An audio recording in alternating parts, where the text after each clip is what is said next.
In this next video, we're going to take a look at a simple glide turn drill.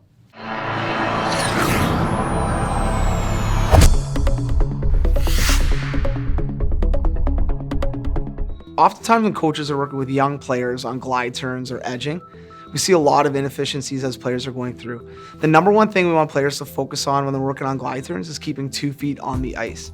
In this next drill, we're going to watch a progression, taking a simple glide turn drill and then adding some little features to it to make it a little bit more challenging for your players.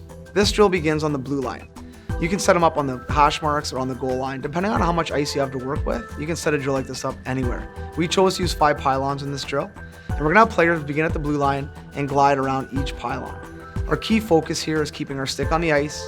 Our head and shoulders are gonna be the first thing to turn as we go around, and very important to keep both feet on the ice. We'd love to see that inside foot gently out in front of that outside foot, but with young players, just having both feet on the ice is huge. Once players have performed a glide turn around each pylon, they'll pick up a puck and then go into the net for a shot. As players get more comfortable doing glide turns, then we want to try to add a crossover to finish. And that crossover is going to allow them to pick up speed as they're going in the other direction or trying to get away from a player. So as players are going around, we want both feet on the ice, stick out in front. As they come around the cone, their stick's going to lead. They're going to turn their head, their shoulders, lead with their inside foot, and as they come around that glide, they're going to cross over to go to that next cone or that next area of the ice where the play is. There's many ways to add progressions to this drill. We chose to have players focus on gliding and then crossing over from pylon to pylon. From there, we had players receiving a pass after the last pylon. So players would perform their glide turns throughout the pylons. As they round the last pylon, they would skate towards the net, good target on the ice, receive a pass, and then finish with a shot on net. One thing to keep in mind whenever we add pucks to a drill is players tend to forget everything else that they're doing. Their feet become scrambly, their body's all over the place, and all they're focused on is controlling that puck. We want to teach these players to underhandle. And what I mean by that is not stick handling the puck continuously throughout a drill. So when they're doing a simple glide turn drill like this, we want that puck out in front of their body and ideally carrying it on their backhand side and forehand side as they're going around the cones. Once players feel comfortable controlling their puck in a simple glide turn drill like this, then we can add a give and go with the coach or a give and go with the teammate. We can add extra cones that they have to make a move around.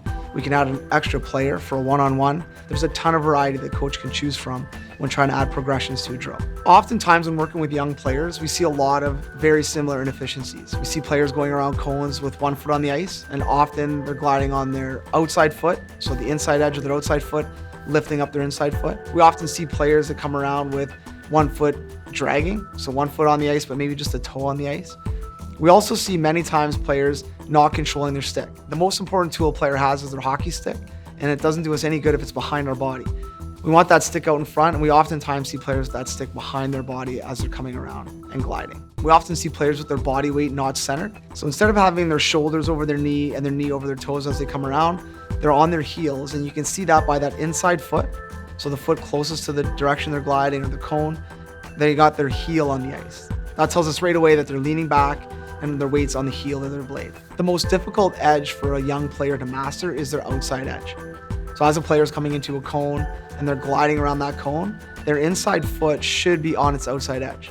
And oftentimes we see that inside foot almost performing a side stop or a jam turn as they're coming around and not being on those edges. We'd love to see a player come around with 2 feet on the ice, a little bit of a wider base, and that inside foot out in front. So their inside foot would be on their outside edge and their outside foot would be on their inside edge as they're gliding around. As coaches, we need to use our creativity to take simple drills like this glide turn drill and add progressions in order to challenge our players and help them become better on the ice.